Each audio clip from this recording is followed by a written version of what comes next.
And good afternoon. It is Friday, and that means it's time for our weekly Lunch and Learn. Now, today I want to talk to you about something very, very significant, which is Alzheimer's and dementia. Now, I read this report. It's a long report, so it may take us 2 weeks, and that's okay. Stay with me. I'm going to try and give you a lot of information.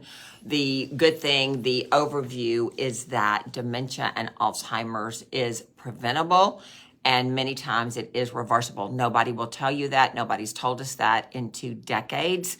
But I'm looking at a lot of research here in this article, and it is showing that most Alzheimer's disease and most dementia risk is lifestyle and food choices. So that's not something that probably we all know about.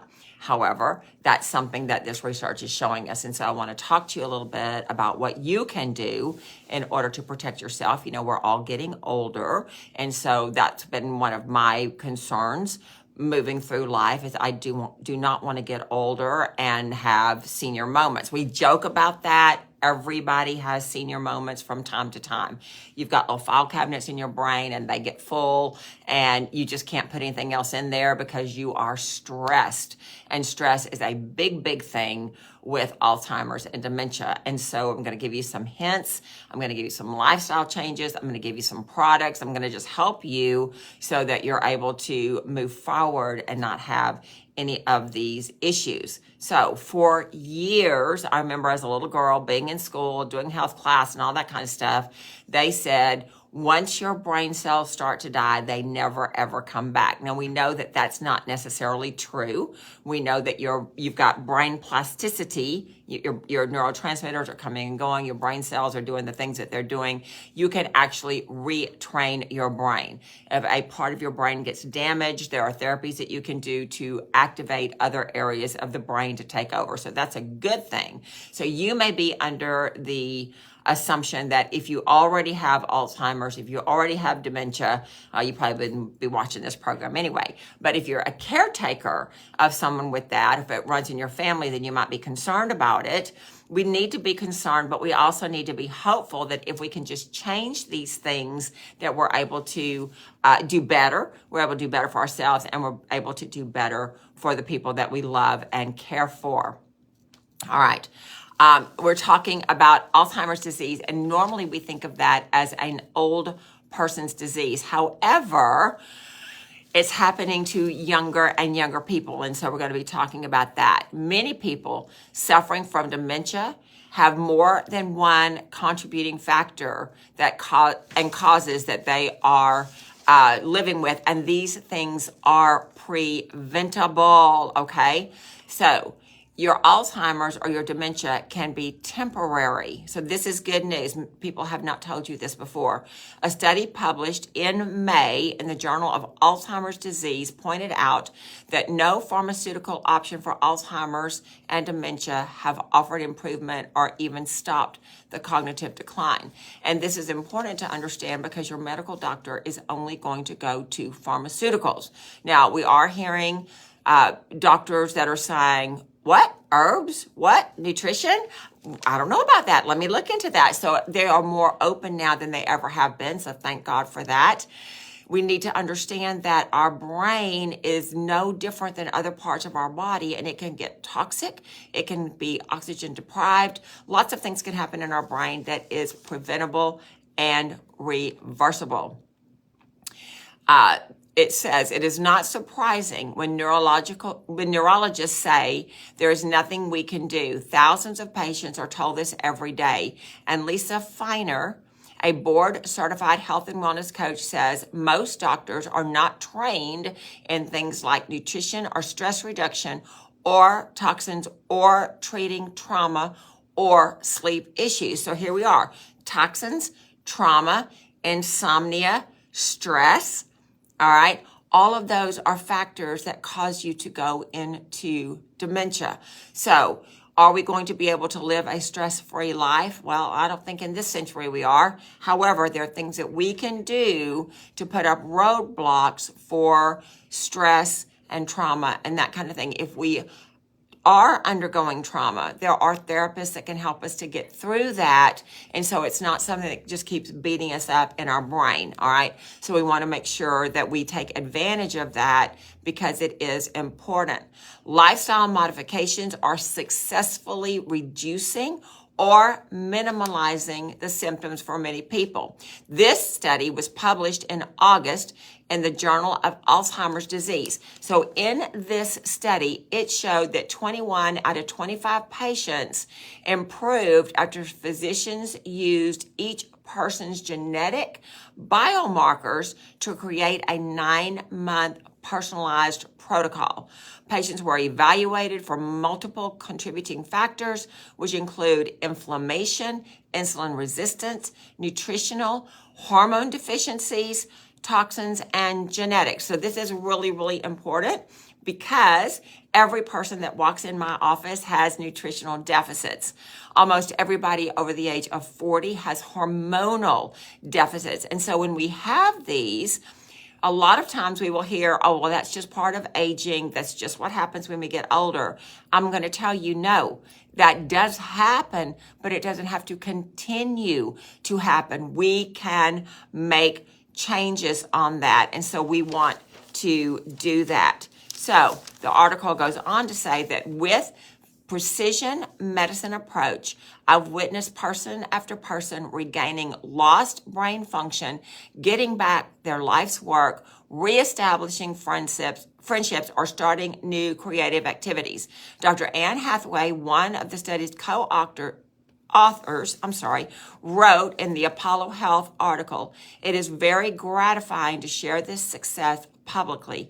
Can you imagine a world where Alzheimer's is a rare disease?" And I want to say, yes, let's do that. Let's do our part for ourselves and the people that we love in order to change the lifestyle factors that are contributing to this. So dementia is on the rise in younger adults. So about 131,000 commercially insured Americans between the ages of 30 and 64 were diagnosed with early onset dementia or Alzheimer's disease in 2017. I just want to back up. I gave you that statistic a while ago, 21 out of 25 patients improved. That's 84%. That's well over 0.5%. That's a lot. Small sample size. Yes, I agree. It's a small sample size, but 84% improved. If you've got somebody in your life that's suffering with Alzheimer's, it is just heartbreaking. Dementia, heartbreaking. If we can do some things to stop or reverse that, our family is just going to be so much better. So that's really, really important. All right, according to the Blue Cross Blue Shield Index, right, 131,000 Americans over the age of 30, right? We're not talking about old people. We're talking about young people. That's a lot. That is an increase of 200% in 4 years. Now, what is contributing to that? I don't know. Think about what's happened in the last 4 years and see if you can come up with a plausible reason for this to be happening. The number diagnosed with these conditions has increased by 373% among the 30 to 44-year-olds. That's a lot, 30 to 44. That's young people. That's really young. 311% among 45 to 54-year-olds, and then 143% among 55 to 64-year-olds in the years between 2013 and 2017. So find out where your age bracket is, right? It is over 100%, over 300%. It's a lot. It's a whole lot. What can we do? All right. It doesn't necessarily wait. The disease doesn't wait anymore until someone is old age. She is a co-founder of Sharp Again Naturally, which is a nonprofit. Now, she has a free ebook. So Google Sharp Again Naturally. All right. There is a lot of information on that website that you can use to see what's going on and what you can do to change Alzheimer's. In fact, based on the averages, the time from diagnosis to death is 11 years, during which time patients are living at 63% of optimal health. That's just sad. That's sad. Me, I have a goal. When it's my time to go see Jesus, I just want to lay down, fall asleep, and wake up in heaven. That's my goal. I don't want to have 60% decline in physical ability. I don't want to have any decline in mental ability. Okay, that's just my life goal. When Jesus is ready for me, just, beam me up, Scotty. Okay, we do not want to be living 11 years with 63% of optimal health. All right. She says we've got to stem the tide of memory loss in this country. It's more important than ever. And this disease, memory loss, dementia, Alzheimer's, will bankrupt us. It will bankrupt Medicare. Okay. These poor people that are having this 30 to 60 are not eligible for Medicare. And so we really need to find a solution here. She says that despite the warnings, there is hope. So we're going to give you some hope here, all right? There's so much more people can do preventatively. We know that it works. People improve. It is within our grasp. Doctors are once again mistakenly, they believe that the neurons decreased and died in dementia and that intervention made no difference. While there is a lot that is still unknown, caregivers are starting to recognize that early intervention offers a great deal of success. Many factors influence the development and progression of dementia. Research articles show that patients can be significantly affected through these things. Bodily inflammation, all right, has an immediate effect on clarity and cognition and the ebbs and flows of our diet, physical fitness, and more. So what is inflammation? Inflammation is the body's immune system rising to a challenge, right? That is what the immune system is supposed to do. But when it goes on and on and on and on, it sets up chronic inflammation. Think about the people that you know that are in pain 24/7. That's an inflammatory response. They have memory issues. They have brain fog. They can't think straight. They can't make good decisions. Why is that? Because of that chronic inflammation. All right. Regardless of the cause of memory loss, making changes in the areas of food, movement, sleep, and stress will offer many benefits. All right. Sharp Again Naturally has a free ebook, I told you that, with specific recommendations on its website. It continually offers update based on current research, so you want to look at that. All right. Good nutrition begins in our youth. Now, I cannot tell you how many people come in to see me and their moms and dads, and they have little children, and their little children are only eating mac and cheese in a box and nuggets. All right. So occasional mac and cheese in a box and nuggets might be okay. But if that is the only thing your children are eating, then you are doing them a disservice, because there is zero nutrients in any kind of processed food. So you need to know that, even though, yes, it's convenient, yes, it's easy, and occasionally that might be what we need to resort to. When we are bringing up our children, we need to not be giving them those particular things. Now, when my kids were little, I made mac and cheese occasionally. I made it from scratch, with raw ingredients and all that kind of thing, although we still didn't have it every week. But it is a family favorite. It is my go-to stress food when I'm stressed. I'm just going to, throw that out there. But we don't do it in a box or a package. We do it in as a holistic manner as we possibly can.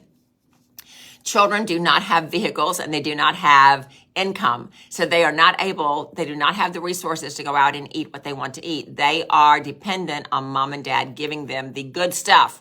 So I just want to encourage you, moms and dads, if you're giving your kids comfort food, you're setting them up for emotional eating. And then when they get older, they're going to have a lot of inflammatory response and they may be subject to Alzheimer's. So we do not want to do that. All right. Extended breaks of food, intermittent fasting. I do that. Okay. Intermittent fasting is a good thing because it helps the body rid itself of toxins, right? It's an easy thing to do. You just have to plan for it, and you will find that your body loves you for it. And there's a lot of resources on that, so I don't really need to work too much on that with you. Now, you want to be doing a diet that is high in bioflavonoids. What are bioflavonoids? Bioflavonoids are the components in our food that gives our fruits and vegetables their very deep color. Your red, your blue, your purple, your orange, your green, your yellow, right? Those are bioflavonoids. You've seen me do this before. We've got this wonderful Pharmanex P3 scanner, right? And you take the heel of your hand and you put it on that scanner. There's a blue light that is calibrated to read how many bioflavonoids your body has absorbed. When your body is absorbing those bioflavonoids, then your body takes them and converts them into antioxidants. Antioxidants keep you disease-free. It keeps you moving in the right direction, and it keeps your immune system on a very good level, right? So we want to do that. That particular company, if you don't like vegetables, and a lot of people don't, if you don't like vegetables, that particular company has vitamins that are guaranteed to move you toward optimum. So we like that. We believe in that. But we also do try and get these things into our diet. So what are we talking about? We're talking about kale. Don't send me any memes about kale because there's so many out there and not very many people like kale, but you can find a way to do it. I'll tell you what I do. I put it in my food processor and shred it, and then I stir fry it, and then I add it to my vegetables. So I get the kale in there. You can also put it in your smoothie and that kind of thing. So I don't just like boiled greens. I don't like the taste of it. I don't like the consistency, the texture. I don't like that. But if I shred it and put it through the food processor and then stir fry it and add it to my other veggies, it is absolutely delicious. Citrus fruits, apples, celery, cherries, pears, peppers, sweet potatoes, anything with a dark color will work here, okay? So what causes dementia and Alzheimer's? There's several things that we're going to talk about. Obesity. Now, here in the United States, 2 out of 3 of us are obese. I hate to say that, but those are the statistics.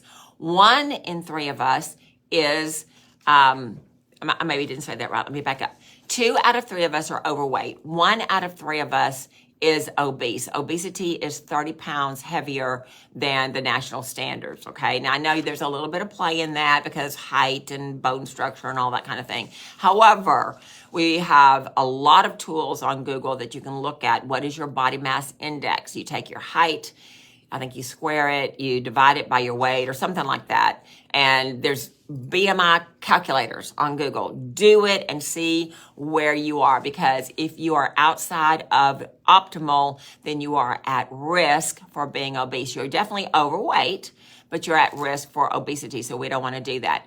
Obesity is the major risk factor for dementia and Alzheimer's. A study published in the International Journal of Epidemiology in 2020 found that people with excess weight in midlife had a 34% higher chance of developing dementia based on data from the long-running English longitudinal study of aging, ELSA for short. All right. When women who carried extra weight around their waistlines were particularly vulnerable in this study. It notes that the study is from the United Kingdom's National Institute of Health and Care Research. In 2018, U.S. Behavioral Risk Factor Surveillance System marked a shift because midlife obesity overtook physical inactivity as the top modifiable risk associated with Alzheimer's disease and related dementia. So let me break that down. They used to think that not being physically active, just being a couch potato, put your risk up there for Alzheimer's and dementia. Now they find that a huge waistline is the number one contributor to that, overarching the physical inactivity. And I know as we get older, we don't want to do as much physical activity, but it is very, very important that we do that. An analysis of 378,615 respondents examined physical inactivity current smoking, depression, low education, diabetes, midlife obesity, midlife hypertension, and hearing loss. Physical activity and low educational attainment were the other top indicators in 2011. The most common factors were physical inactivity, depression, and smoking. Now, I don't know if any of you smoke out there. I'm just saying, with all of the resources out there, all of the research out there, if you're still smoking, I just don't know what to say. It is bad for you. We know it is bad for you. Why are you doing that? I don't know. It is one of the top contributors of Alzheimer's and dementia. Do you want that in your future, right? Adults make choices. Children make excuses. So think about that quote. I read that this week and it was like, oh, phew, adults make choices. Children make excuses. So we don't want you to be depressed. We don't want you to be overweight, and we definitely don't want you smoking, okay? Exercise is one of the best ways to reduce dementia risk. Regular exercise will help improve oxygen flow, support new brain cell formation, and improve memory. Moving your body every day can help control blood sugar, improve your sleep, and provide a chance for socializing, all factors that can reduce dementia risk considerably. Exercise is important relative to stress, a risk factor for cognitive decline. Strengthening the core muscles and building confidence with movement can also improve balance and prevent falls. We've talked about this on other programs. Older adults are specifically at risk for falls, which can cause brain damage. Okay. Research reviews published in Pioneers of Neuroscience in 2020 pointed to the importance of physical activity. And this is a quote from them. They say, most prospective studies have proven that physical inactivity is one of the most common preventable risk factors for developing Alzheimer's disease, and the higher physical activity levels are associated with higher reduced risk of Alzheimer's development. Physical exercise seems to be effective at improving several neuropsychiatric symptoms of Alzheimer's disease, notably cognitive function. Now, I'm having a little bit of trouble reading today. I got new contact lenses, and they switched my dominant eye this way, so my brain hasn't quite caught up. So I know I'm speaking a little strangely today, so it is not dementia. I have new contact lenses, and so it is... my brain is retraining, all right? A Swedish study published in Neurology in 2018 found strong links between stamina and the risk for dementia, all right? We found that high cardiovascular fitness in midlife was associated with decreased risk in dementia in the population of women followed for up to 44 years. High compared to medium fitness decreased the risk of dementia by 88%. That is pretty darn significant, okay? And so that's something that we want to know. We can reduce the risk just because it's prevalent in our age group, just because we know people that have it, just because it runs in our family, doesn't mean that we have to do it. Goes on to say that while sedentary behavior generally increases the risk of dementia, what you do while sitting can make a difference. So what does that mean? You can sit there on the couch and you can be passive watching television, right? That's going to increase your risk of dementia. Or you can be sitting on the couch and you can be reading, moving your brain. There are a lot of apps on the iPad. I see them all the time. There's matching games, there's sorting games, there's card games, there's all kinds of games that make you want to think, okay? As you are using your brain, you might be sitting there. You might be in a position right now where your body isn't cooperating with you, so you can go and exercise very much. However, if you use those brain cells, you're reading, you're typing, you're having social interaction online, it's better to do it in person. It's just better. But if you're doing it actively you're moving those brain cells. There's tons and tons, as I said, of games that are particularly word games. Wordle, oh my gosh, Wordle is so hard, right? Some days I do fabulous and I get the word in 3 tries. Sometimes I don't get it until the 6th try, right? However, it makes your brain think. Solitaire, you have to think. Sudoku, you have to think. All right, there's all kinds of games in there that you have to think. Now, one of the risk factors that we talked about, and I know I'm running out of time, so we're going to come back to this next week. One of the risk factors is insulin resistance, which leads to what? Diabetes. A lot of doctors called Alzheimer's the 3rd type of diabetes, okay, type 3.